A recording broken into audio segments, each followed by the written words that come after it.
nunca é demais desejar algo de bom a alguém. Então a gente reforça o desejo da casa, que deseja com muito mais fortalecimento, imbuído do trabalho dos amigos que aqui estão presentes. Uma boa noite para todos. Sejam todos muito bem-vindos a esta casa. E que o momento seja de alegria, o momento seja de confraternização, porque na verdade é um momento de confraternização. E como essa página, desde o título até o final, vem falando da caridade, a gente deve agradecer sempre pelas oportunidades que sempre nos são dadas, né? Porque a nossa existência já é uma caridade muito grande que foi feita por nós. Reexistir, então, é uma extensão dessa caridade.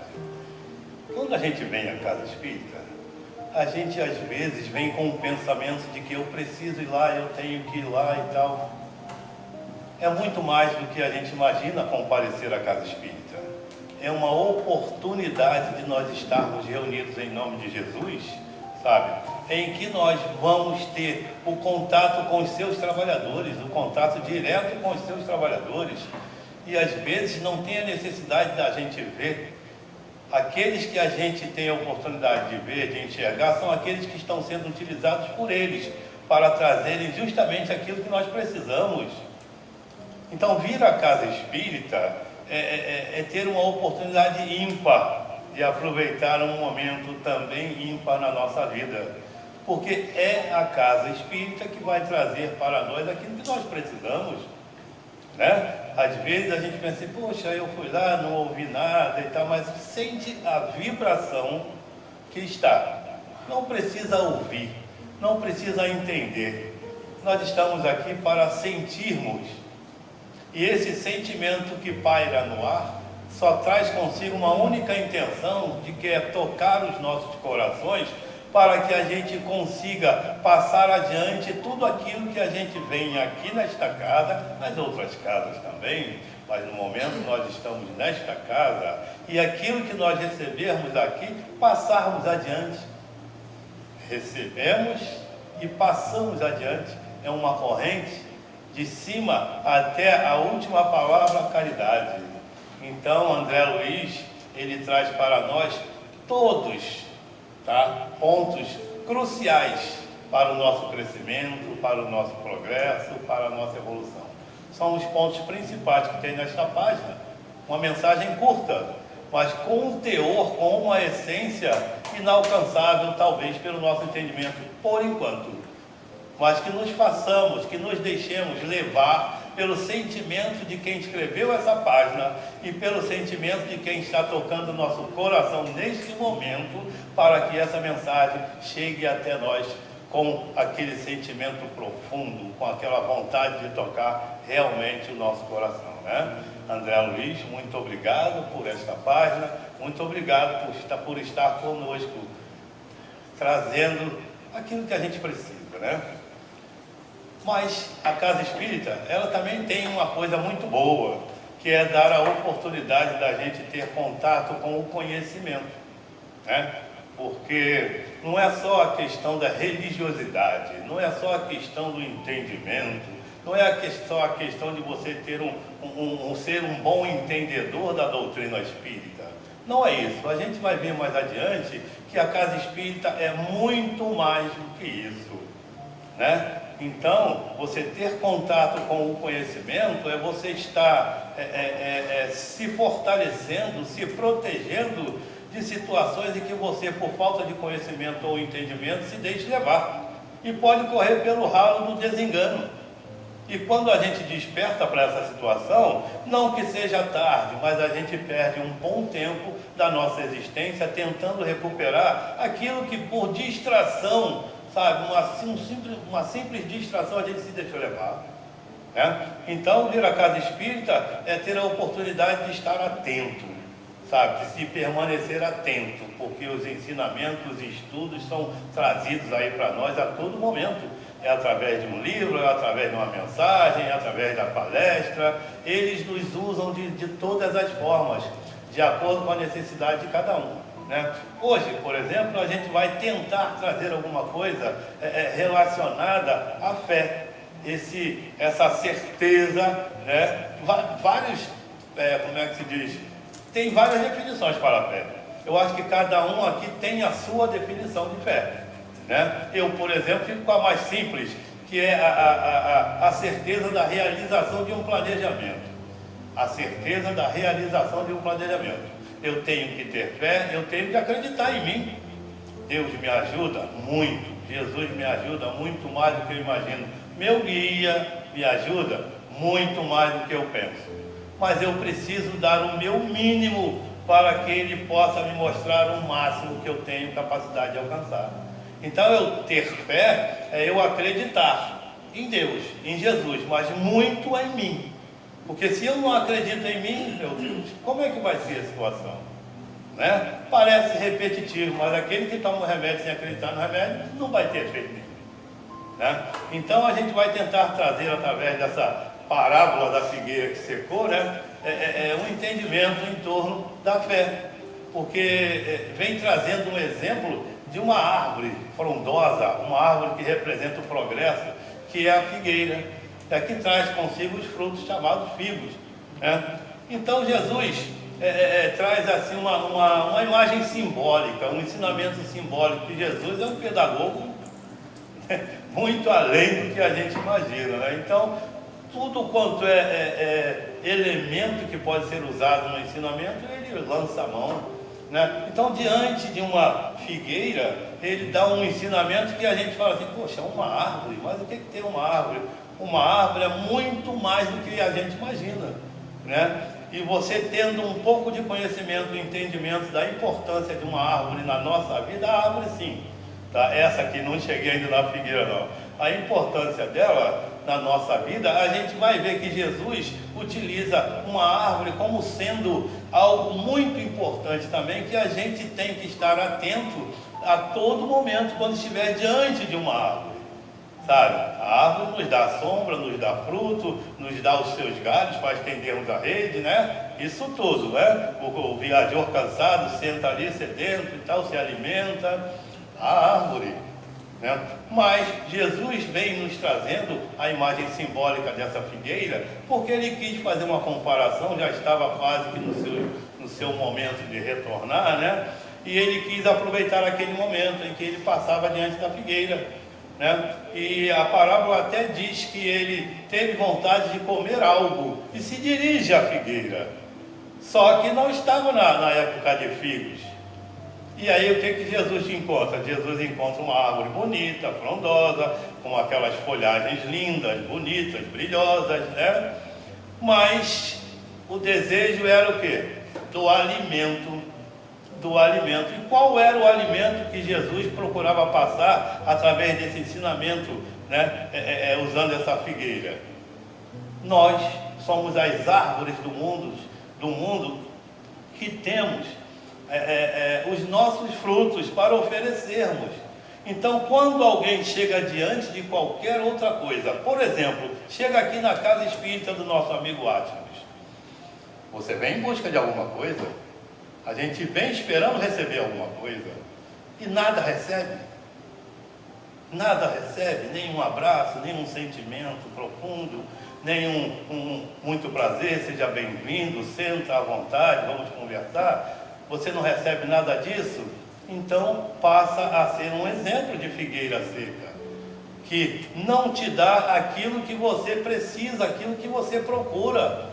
Sabe? Então, diante ali daquele pessoal todo que caminhava junto com ele, ele quis dar esse exemplo, que nós temos que estar sempre preparado para dar algo a alguém, sempre preparado. Então ele quis demonstrar que aquela figueira, apesar de frondosa, bonita e tal, ainda não estava dando um fruto pela qual ela foi preparada para dar. Ele até faz uma comparação com o povo hebreu, que dentre os povos que habitaram a terra, que habitam, né, ainda, o povo hebreu teve um desenvolvimento, como é que eu vou dizer, religioso, um pouquinho melhor e a mais do que os outros. Porém, não sabia fazer um bom uso, ou não faziam, ou não queriam fazer um bom uso daquilo que tinham. Então ele comparou esse povo com a figueira, bonita, frondosa e tal, mas que não dava o fruto que tinha que dar. Então ele quis dizer o quê? Você tem que estar sempre preparado. Alguém te procura, não é à toa. Alguém vem à casa, não é à toa. Alguém para você na rua, não é à toa. Sabe, na maioria das vezes, a pessoa é endereçada a você, a pessoa é endereçada à casa, a pessoa é endereçada àquele que pode fazer alguma coisa. Então faça alguma coisa. Aí essa comparação que ele faz com a figueira é justamente isso que a gente vai tentar trazer, tá? Esse entendimento de você acreditar. E até ele fala, né, que para que ninguém coma mais desse fruto aí, diz que ele amaldiçoa a figueira, né? Imaginemos Jesus amaldiçoando alguém ou alguma coisa, né? Então, a gente pode entender que diante dos exemplares, né? Um traz uma coisa, outro traz outras, e a coisa vai se modificando até chegar até nós, de forma em que a gente tem que procurar pesquisar, entender um pouquinho mais, para poder passar mais ou menos igual, mais ou menos, né? Porque a gente também ainda não tem o conhecimento total para dizer que faz e acontece, né? Então ele fala mais ou menos assim. Eu vou ler uma passagem rápida aqui da parábola para a gente poder entender, tá? E diz assim, olha, a parábola da figueira seca é o Evangelho, capítulo 19, e tem itens de 8 a 10, né? E diz assim, olha, parábola da figueira seca. Quando saíam de Betânia, ele teve fome. E vendo ao longe uma figueira, dirigiu-se a ela para ver se encontrava alguma coisa.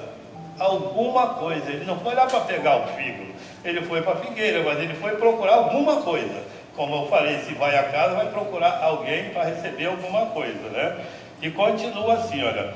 Tendo se aproximado, nada encontrou, apenas folhas, porquanto não era tempo de figos.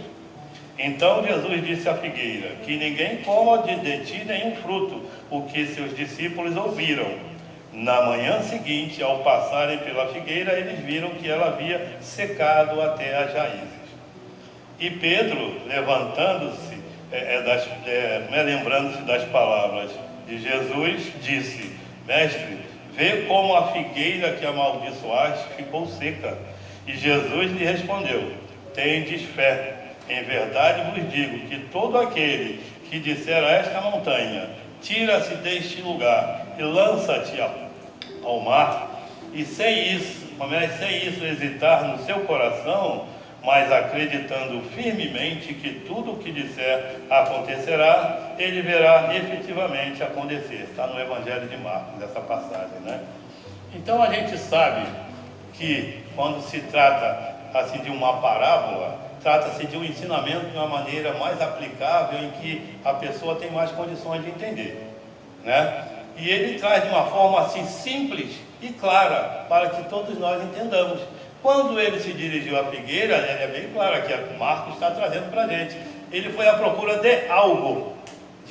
Então Jesus estava sempre procurando algo, alguma coisa com alguém, para alguém. Então ele nunca parava, ele estava sempre à procura de alguma coisa. Então mesmo diante de uma figueira, não sendo época de ter figos, ele foi lá, mas para mostrar o quê? Que está preparado, a gente tem sempre que estar preparado. Eu sou uma figueira que eu tenho que estar preparado, não para dar o meu fruto, mas para dar algo que eu tenha condições de dar. Não o fruto diretamente, mas algo que eu tenha condições de dar. E no item 9, o Kardec vem fazendo esse comentário com a gente, né? Aí entra propriamente no estudo, tá? Diz assim, a figueira seca é o símbolo das pessoas que só têm a aparência do bem, mas em realidade não produzem nada de bom. Aí você vê. Olha como é uma coisa assim meio chata, meio ruim, né? A figueira seca representa a pessoa que só tem aparência, mas que no fundo, mesmo na sua essência, não tem nada de bom. Isso é muito chato, gente. A gente está no momento em que nós já nos encontramos tendo estudos que a gente não temos muitos, mas já que tivemos condições de ter contato, e a gente ainda pode ser comparado a uma figueira seca. Que isso? Se nós já temos o pouco que temos, já podemos dar um pouco desse que recebemos. A gente está aqui para dividir. Ah, mas eu não sei, eu também não sabia, estou aqui, ó, tentando entender e estou tentando falar. E cada vez que eu leio, que eu transmito, eu aprendo mais um pouco. Então, eu estou fugindo de ser uma figueira seca. E é isso que a Casa Espírita traz para nós. Todos esses ensinamentos que chegam até nós é justamente para que a gente tenha algo para oferecer. Porque aí a gente está deixando de ser essa tal figueira seca, deixando de ser comparados aos hebreus que tinham uns ensinamentos, né? Eram até monoteístas, mas que, como é que se diz? É muito difícil falar, né? Só tinham aparência, só tinham o verniz social, só tinha aquela folhagem bonita, mas que na essência nada a transmitir. Então Jesus quis aproveitar aquele momento quase que final dele aqui com a gente encarnado, né? Para trazer esse conhecimento, esse ensinamento, e como ele caminhava, como ele aproveitava tudo, foi o que ele fez nesse momento, né? E ele continua assim, olha. Pois suas palavras têm verniz artificial, agradam aos ouvidos, mas quando são analisadas, não se encontram nela nada de substancial para o coração. Após ouvi-las, pergunta-se, o que posso aproveitar dessas palavras? É como se você estivesse perdendo tempo ouvindo alguém que consegue prender a sua atenção, trazer algo ali que você fique ali sendo manipulado, mas que depois você para analisar e você vê que você não colheu nada, sabe? Você não colheu nada daquilo ali. Então, existem pessoas que têm sim uma capacidade de prender, de chamar a tua atenção de tal maneira que você fica meio que impressionado com aquilo, sabe? Não com a essência da coisa, mas pela maneira com que é trazida aquela coisa, consegue nos envolver, consegue fazer com que a gente fique ali com a atenção presa, mas que depois você sai dali e você vai ver que não levou nada, não somou nada, não acrescentou nada para vocês, para a gente, né? Então é muito ruim isso, é como se você estivesse ouvindo alguma coisa que te encanta, sabe? Eu até lembrei agora, eu falei há pouco tempo atrás, uma historinha curta, né? Mas que vale a pena para a gente entender a importância do nosso conhecimento, para que a gente tenha uma fé fortalecida, né? Eu vou falar sobre a verdade e sobre a mentira, sabe? A verdade e a mentira estavam caminhando. Aí caminhando, estava um dia ensolarado e passaram perto de um rio, de um açude, e a mentira convidou a verdade para tomar um banho. Falou assim, verdade, vamos tomar um banho? A verdade, meio que cabreiro, olhou para a mentira e ficou assim, mas de tanto a mentira insistir, ela falou, vamos. Entraram, tiraram a roupa, entraram lá no rio e estavam tomando banho. A verdade se distraiu, a mentira saiu, pegou a roupa da verdade, ó, foi embora. E a verdade ficou dentro d'água nua, sem roupa, porque a mentira vestiu a roupa da verdade e saiu por aí. É por isso que a gente se escandaliza quando a verdade chega nua e crua na frente da gente. A gente fica meio que assustado. No entanto, a mentira chega travestida, né, com a roupa da verdade, e a gente se deixa levar. Chega com uma roupa bonita, chega com uma palavra bonita, chega com uma situação bonita em que a gente se deixa levar, fica meio que encantado. No entanto, é a mentira que está conseguindo fazer com que a gente fique ali, ó, compenetrado numa situação e não consegue sair. E quando a verdade chega, a gente fica escandalizado, porque ela chega nua. Ela chega do jeito que a gente tem que ouvir. E ninguém aqui, nós não estamos preparados ainda para ouvir a verdade. Basta um amigo chamar a gente e falar a verdade, que a gente já fica olhando ele meio atravessado. Mas é essa verdade que a gente precisa ouvir, é essa verdade que a gente precisa dar a oportunidade de chegar até nós, mesmo que ela chegue nua e crua, sabe? Vamos tentar fazer como a página aqui, ó, ter isso tudo aqui na caridade, sabe? Ter paciência, ter a capacidade de analisar o amigo, entender o momento em que ele se encontra, para que a gente tenha ali uma oportunidade de desenvolver a nossa caridade. Então é mais ou menos isso, sabe? Quando você fala em relação à fé, vamos ver se essa fé ela não está só assim igual essa figueira bonita, com a folhagem bonita, mas que no seu interior não tem nada a oferecer. sabe? E quando a verdade chegar nua e crua, vamos tentar entender, vamos tentar colocá-la na nossa vida para que a gente continue usando a verdade mesmo, traga de coração tudo aquilo que a gente aprender, né? É o Evangelho, é a casa espírita, trazendo esses ensinamentos para a gente, e a gente vai conseguindo, graças a Deus, aos trancos e barrancos, mas estamos conseguindo, né? E continua assim, olha, e ainda, o símbolo de todas as pessoas que têm meios de serem úteis e não são. Você vê que a pessoa tem a oportunidade de ser útil, a pessoa tem a oportunidade de fazer algo por alguém, mas ela não utiliza aquela oportunidade que ela está tendo, ela não se dá uma oportunidade de fazer o bem, tendo a oportunidade como ela tem. Eu não posso, eu não dá, amanhã, deixa para depois. A gente vai procrastinando ou empurrando com a barriga, vulgarmente falando, e a oportunidade passa. Então, a gente tem que estar atento sim, porque a todo momento nós somos testados, a todo momento chega Jesus perto da gente, está representado de milhões de formas, mas a gente tem que estar atento para poder atender e aproveitar a oportunidade. E continua assim, olha, o que falta na maior parte do tempo é a verdadeira fé, a fé realmente fecunda, a fé que abala as fibras do coração. Em uma palavra, a fé que transporta a montanha. A gente sabe, né, quais são essas montanhas, né? São os nossos problemas que são soluções, são as nossas dificuldades, são as nossas tristezas que na verdade vão se transformar em alegria, né? Então são essas montanhas que a gente tem que estar preparado para tirar do nosso caminho. Ter fé, acreditar, eu vou conseguir. Se Deus quiser, eu vou conseguir. Eu só preciso ter força, acreditar em mim, não deixar ser envolvido pela preguiça, como diz aqui, eu acho que é no primeiro verso, ó. Sem a caridade do trabalho para as suas mãos, o seu descanso pode transformar-se em preguiça. Sabe o que é a preguiça? A preguiça é um movimento negativo que vai impedir a realização de um planejamento. É um movimento, é uma força negativa. Você se arruma, se prepara todinho para ir para o trabalho. Não vou hoje não. Está chovendo, não vou na casa espírita não.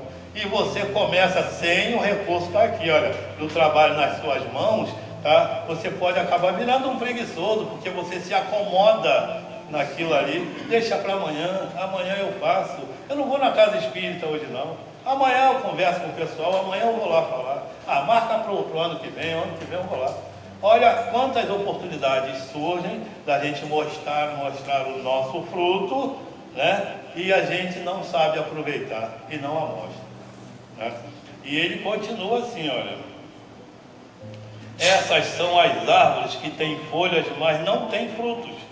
Por isso, Jesus as condenou à esterilidade, visto que um dia virá que elas ficarão secas até as raízes, isto é, em que todos os sistemas, todas as doutrinas que não tiverem produzido nenhum bem para a humanidade, serão reduzidas a nada, e em que todos os homens voluntariamente inúteis, que não colocaram em ação os recursos que traziam consigo, serão tratados como a figueira seca. Esse é o item 9, né? E é bem claro o ensinamento, né? Quando ele diz que todos os homens que trazem consigo uma oportunidade de fazer algo para alguém, de ter como fazer algo para alguém e não faz, essa oportunidade será retirada. Mas é maldade? Não, é caridade. É caridade.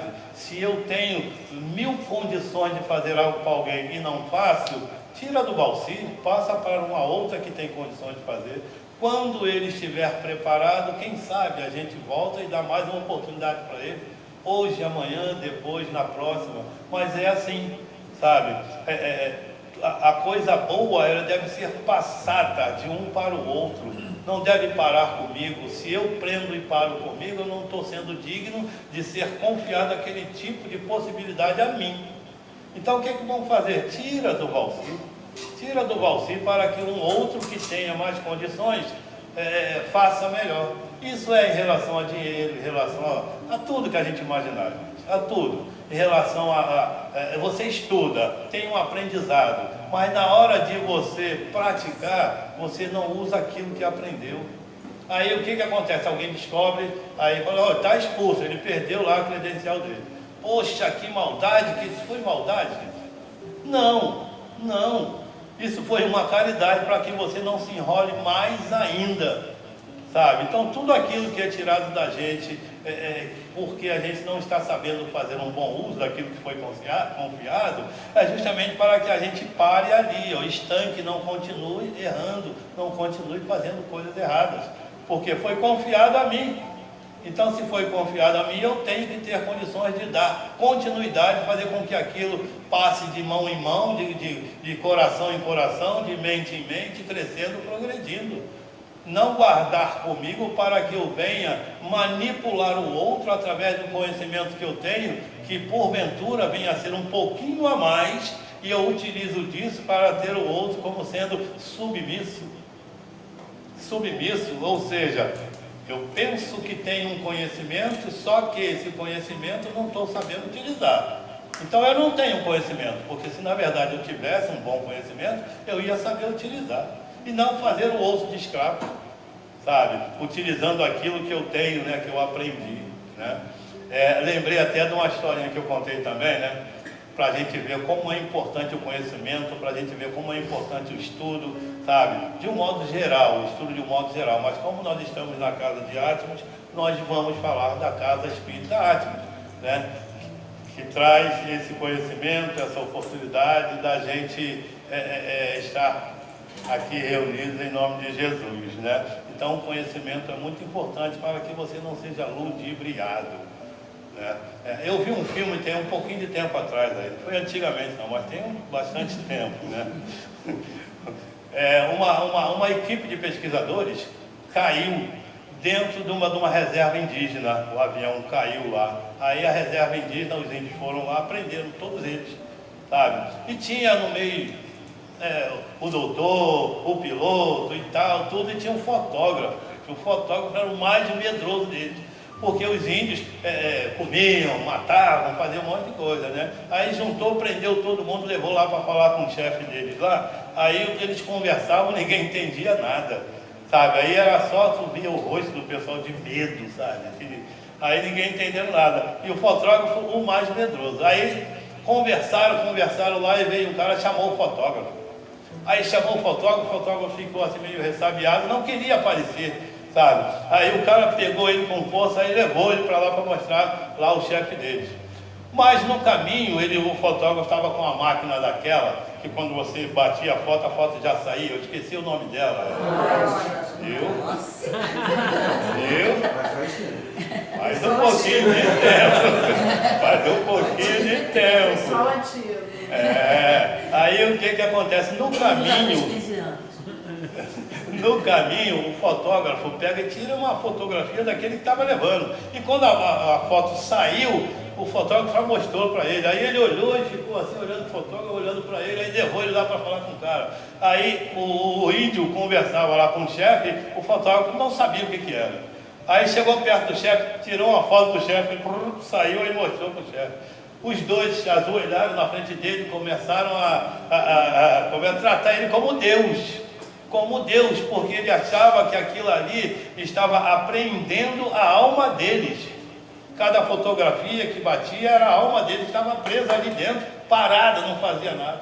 E ele passou a ser o líder da aldeia. Voltou, ninguém entendeu nada, voltou o pessoal trazendo ele naquela cadeira e tal, botou ele lá em cima e ele passou a ser o líder, sabe? Salvou a equipe toda, ficaram lá. Mas vê o que eu estou querendo dizer com essa passagem, isso é verdade, num filme que eu vi, né? O que eu estou querendo dizer é o seguinte: a falta de conhecimento faz com que você se submeta aos caprichos do outro. Você não consegue tomar uma atitude se você não tem um pouco de entendimento. Aonde uma fotografia apreende a alma de alguém. só tendo muito pouco conhecimento mesmo para se deixar levar por uma situação dessa. Por isso a importância de estudar, por isso a importância de você ter o mínimo de conhecimento para que quando você se depare com determinadas situações, você não vai ser assim, levado com facilidade, sabe? Você não vai achar que a tua alma está prendida ali dentro de uma fotografia, né? Então, tá aí a importância da gente ter um estudo, um entendimento, tá? E diz assim, ó, continua o Evangelho agora no item 10. Os médiuns são os intérpretes dos espíritos. Nós estamos aqui para interpretarmos o que os espíritos trazem para a gente. Somos trabalhadores. Substituem os órgãos materiais que lhes faltam para transmitirem suas instruções. Então nós temos os olhos, a boca, o nariz, a mão e tal, para escrever, para falar várias situações. Então nós somos o quê? Intérpretes dos espíritos. Nós estamos dentro de uma casa espírita, interpretando, falando, escrevendo, dizendo o que eles trazem para a gente. A intuição chega para a gente, como se fosse aquela antena parabólica que recebe do alto e sai lá na televisão e todo mundo vê. Essa é a nossa função. Então, mas eu não posso me deixar levar e me sentir o último refrigerante, sabe? De lá do deserto, ou então a última água lá não sei de onde, né? Para que eu cresça, para que eu me sinta superior, para que eu me sinta melhor que os outros. Não, nada disso, muito pelo contrário. Está sendo confiado a mim uma situação em que eu tenho que fazer um bom uso dela. Do contrário, será retirada, né? E ele continua assim, ó, no item 10. Eis porque são dotados de faculdades para esse fim. Às vezes a gente fica assim, não, que ele fala, ele escreve, outro faz isso. Nada disso. É a necessidade que tem de trazer o que tem que ser trazido, e o médium tem a necessidade de fazer isso, de passar pela situação. Vede Chico Xavier, né? Legal, não é? Mas só ele sabe o que ele passou. Muito bom, não é muito bom? Eu acho que são incontáveis as capacidades mediúnicas de Chico Xavier, sabe? Ele não era bom, não, ele era ótimo, ótimo, mas só ele sabe o que ele passou. Então, à medida que a gente vai suportando a carga que está sendo confiada em nós, a gente vai fazendo um melhor proveito daquilo, a carga vai aumentando, gente. A carga vai aumentando. Então, quando o médium escreve e fala, é porque a carga dele está aumentando. Ele tem necessidade de fazer aquilo, porém ele está angariando a confiança daqueles que trazem essas oportunidades, né? Então, não se deixar levar por aquilo que é fantástico, que é extraordinário. Não. Vamos procurar entender o que está acontecendo. Se está acontecendo, temos necessidade. Se está acontecendo, é porque tem que acontecer. Se está acontecendo através de um médium, precisa trazer aquilo. E nós somos o que? Intérpretes dos espíritos. E a gente vem, eu estou falando a gente de um modo geral, tá? Não que eu faça isso não é isso não. E a gente vem com essa capacidade justamente para entender essa necessidade deles trazerem para nós aquilo que nós precisamos, né? É encarnado ajudando encarnado, desencarnado ajudando desencarnado, encarnado ajudando desencarnado, é uma teia de ajuda, né? E continua assim, olha, nestes tempos de renovação social, tem uma missão particular, os médiuns que ele está falando, tá? São as árvores que devem dar alimento espiritual aos seus irmãos, alimento espiritual, sabe? A ida de Jesus à figueira foi justamente para trazer esse ensinamento, sabe? Mostrar que a pessoa deve estar sempre pronta para oferecer algo a alguém. Então, quem vem à casa espírita, vem aqui atrás dessa figueira, vem atrás de quê? De um alimento espiritual. Porque Jesus, quando foi lá, ele foi em busca de algo. E ele sabia que não era época de fim. Então ele foi atrás de quê? De um alimento. E ele quis passar para os discípulos que nós temos sim capacidade de passar o alimento espiritual que o outro precisa. Uma palavra, um abraço, um carinho, sabe? Aquilo que a gente tem condições de dar, mas de coração, sabe? Com a nossa essência, né? E o item 10 continua assim, olha. Eles foram multiplicados para que o alimento seja abundante Você vê que tem casa espírita em Maricá, no Rio de Janeiro, em São Pedro da Aldeia, Araruama, Iguaba, não sei aonde, em todo lugar. Então, é como se fosse uma árvore universal espalhando os frutos em todos os lugares, sabe? E o fruto é o quê? É o resultado daquela árvore que é boa e dá um bom fruto. E esse bom fruto você não consegue limitar o que ele vai produzir, sabe? Haroldo Dutra fala que você consegue saber quantas sementes tem numa melancia, mas você não sabe dizer quantas melancias tem numa semente. E o que é a semente?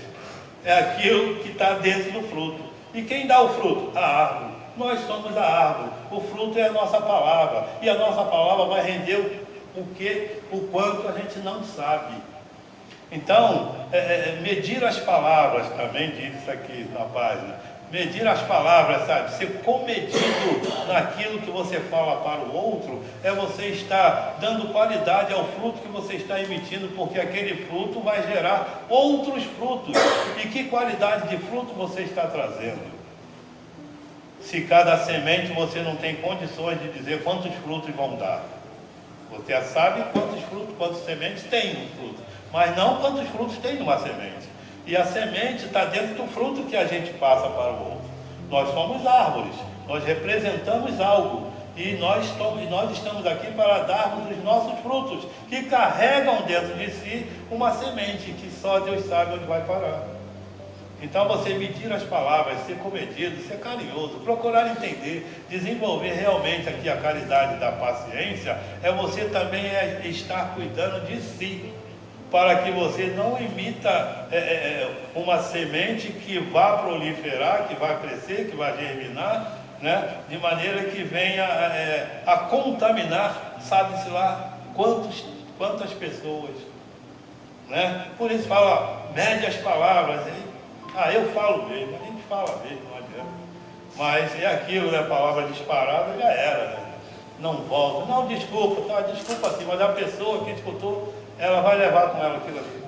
Então a gente tem que tomar muito, muito e muito cuidado mesmo, gente, quando a gente falar. Acreditar em Deus, ter a fé robustecida, fortalecida pelo conhecimento trazido por esses espíritos que nos usam como intérpretes, mas fazer um bom uso daquilo que é trazido até nós. Primeiro você recebe, filtra, vê a importância daquilo que está sendo confiado a você e vê se você pode e deve passar adiante. Faça primeiro a sua avaliação, devo falar ou não, devo fazer ou não, o que eu faço com isso que estão me confiando, sabe? Então é mais ou menos isso, gente. Essa lição vem falar sobre a fé, sabe? Mas é uma fé raciocinada. Realmente essa fé é do tamanho de um grão de mostarda, mas que tem um poder que a gente não consegue ainda acreditar na capacidade da nossa fé, na nossa possibilidade, né? Confiar em nós é confiar no que Jesus falou. Você pode fazer o que eu faço e muito mais. Até mesmo porque Ele esteve onde nós estamos.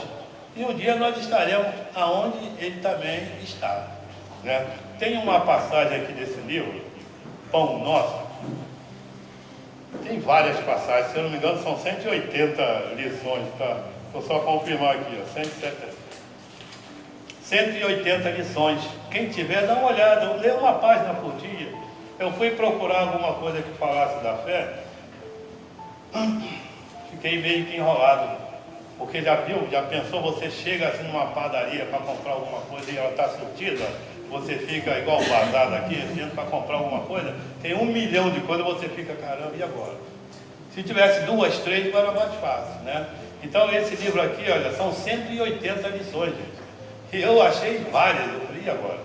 É melhor parar por aqui, aí marquei umas 3, sabe? Mas não vai dar tempo da gente ler essas 3, né? Mas pelo menos eu vou trazer alguma coisa que vem falar em relação à nossa capacidade de realização, confiando em nós, utilizando a nossa fé, acreditando naquele que diz que eu posso fazer. Se ele disse, eu faço. Se ele é o guia, se ele é o modelo, eu vou seguir o guia e vou repetir o modelo, né? E diz assim, olha, logo na abertura, aqui não está escrito vamos usar, tá vendo? Como se fosse um prefácio, uma apresentação. Aqui não tem nada, só tem o título, tá? É um livro de Emmanuel, tá? E diz assim, olha, Não falta quem veja o Espiritismo como mero campo de experimentação fenomênica, sem qualquer significado de ordem moral para as criaturas. A gente só quer ver os fenômenos. A gente só acredita naquele que bate cabeça, naquele que roda, naquele que grita, naquele que... Não, nada disso. Sabe? Jesus fez tudo isso para a gente com um sentimento tão grande e contaminava todos nós, né, no bom sentido, com aquilo que ele trazia. Sabe? Então não é pensar que a casa espírita é lugar de fenômenos, de acontecimentos. Não, gente. Venham ouvir a palavra, venham ouvir os ensinamentos, não venham atrás de fenômenos, de acontecimentos. Não. Se acontecer, tudo bem, era necessidade. Mas se não acontecer, não teve o propósito? Teve sim. Só que o propósito que você precisava, não aquele que você queria, né? Muitos aprendizes da Consoladora Doutrina, desse modo, limitam-se às investigações de laboratório ou se limitam às discussões filosóficas. Eu entendo, eu sei tudo, Espiritismo é isso, aí dou uma aula de Evangelho. Saiu ali, o outro, senhor, eu não quero nem falar com ele. Mas eu entendo da doutrina do Espírito, eu sou um filósofo da doutrina do Espírito. Eu tenho condições de debater, trazer, ensinar, falar e tal. Mas na hora de colocar em prática, eu deixo a desejar. Olha a figueira seca aí, não sabendo utilizar o fruto que tem, né? É imperioso reconhecer, todavia, que há tantas categorias de homens desencarnados quantas são as de encarnadas, né? Ou seja, ontem eu ouvi uma palavra, para cada um encarnado tem 4, 5, 6 desencarnados. Então, da mesma forma que eu tenho a capacidade de chegar aqui e envolver a todos com essas palavras bonitas e tal, né, que talvez no fundo não tenha um sentimento, os desencarnados muito mais têm condições. É só eles notarem um pouquinho da minha vaidade e é ali que eles entram e alimentam aquilo que eu só estou precisando do empurrãozinho, assim, sabe? Entidades discutidoras, levianas, rebeldes, inconstantes transitam em toda parte. Você vai encontrar encarnado falando o que quer, sabe? Casas fazendo o que querem, sabe? Em toda parte, porque foi confiado a um grande número de casas espíritas. Isso não acontece só na casa espírita não, tá, gente? Em vários lugares, tá? Religiões por aí afora, isso a gente vai encontrar. E todos eles têm médiums, com outros nomes, mas tem, sabe? Mas gostam de discutir, gostam de debater, gostam de ter um conhecimento superior e que não sei o que, não sei o que lá, mas a essência é a realização do trabalho, tá? Tem que observar isso. Qual é o fundamentalismo, o que eu estou tendo de bom, tá? Uma outra lição aqui, olha. Conserva o modelo.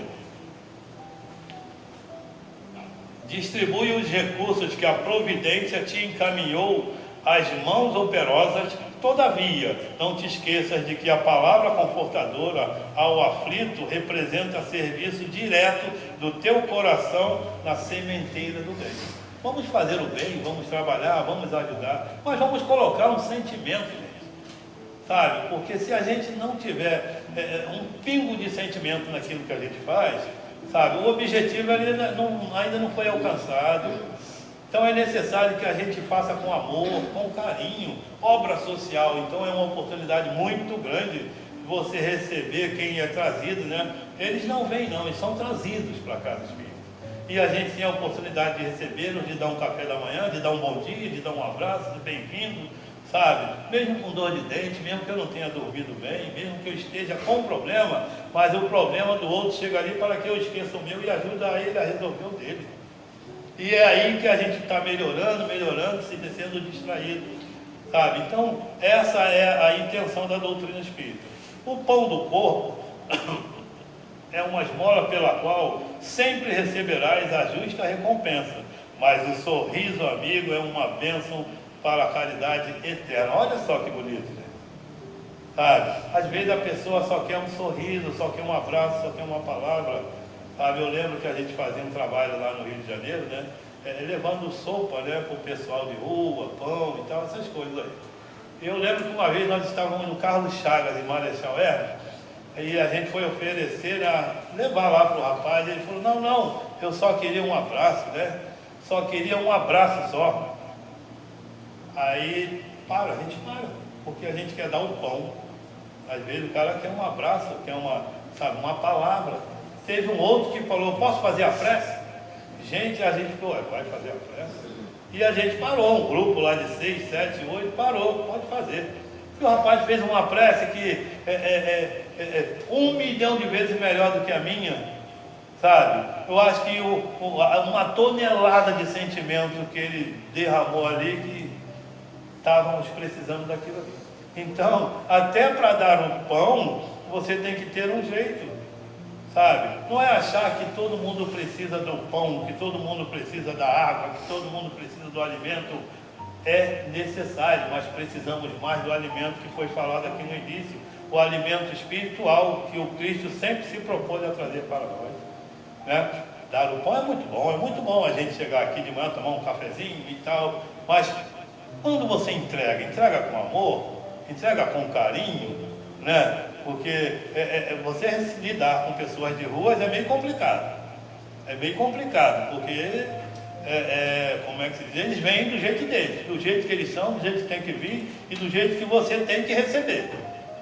Sabe, se você lidar com pessoas 100% bem, é fácil. Onde está a tua caridade? Onde está o teu teste? Você não quer ser um trabalhador do Cristo? Ele não se reunia com pessoas ignorantes, pessoas pobres, pessoas que comiam pão, que comiam um peixe que pescava? E você quer o quê? Se reunir com quem vai lá para restaurante, receber pessoas finas? É esse o trabalho? Não. O remédio não é para quem está doente? Então vamos saber utilizar esse remédio com amor e com carinho, né? E continua assim, olha, envia mensageiros ao socorro fraternal, contudo, não deixes pelo menos uma vez por outra de visitar o irmão doente e ouvi-lo em pessoa. Pode usar, como é que vai? Está tudo bem? Tal. E a gente não vai nem na casa da pessoa, nem não. Eu gosto de receber um abraço deles, sabe? O contato físico é totalmente diferente. Claro que nós temos amigos, parentes fora do Rio, não sei aonde aí, né? E alivia aí muito o nosso coração uma palavra, né? No celular, no zap. Mas você ver, você apertar, você sentir, sabe? Abraça o cara e fala, pô, que legal te ver, você. Isso não tem preço, sabe? É o que a gente tem a oportunidade de fazer aonde, gente? Na casa espírita. Aprender e sair para fazer lá fora. Aqui a gente treina, a gente aprende, a gente até exercita, mas na hora de aplicar mesmo é no seu dia a dia. E o nosso dia a dia não é na casa espírita. Se você ficar só aqui, aqui é fácil, olha só que beleza. Todo mundo quietinho, todo mundo legal, todo mundo ouvindo, né? Vamos sair daqui, vamos para uma aula externa. Vai ser um falatório tremendo que a gente preste atenção, gente, no instante muda. Mas é ali que eu tenho que mostrar o meu preparo. Aqui nós estamos sendo conduzidos, aqui nós estamos sendo acariciados, aqui nós estamos tendo o nosso coração assim, ó, sabe, sendo alimentado com amor e com carinho do nosso querido Atmos e os seus trabalhadores, tá? E a gente pede a Deus que nos permita, por muitos e muitos tempos, que a gente consiga reunir assim em nome de Jesus, para que possamos receber aquilo que precisamos, né? E que os amigos trabalhadores, tanto os encarnados quanto os desencarnados, possam chegar até nós, que a gente se permita, que a gente abra a nossa mente e o nosso coração para receber, porque eles estão aqui dando muito mais do que a gente pensa, muito mais do que imagina, mas só recebe aquele quem quer e só dá para aquele que quer receber. Então, nos permitamos receber o que está sendo ofertado para nós nesse momento. Muito obrigado pela vibração de todos vocês.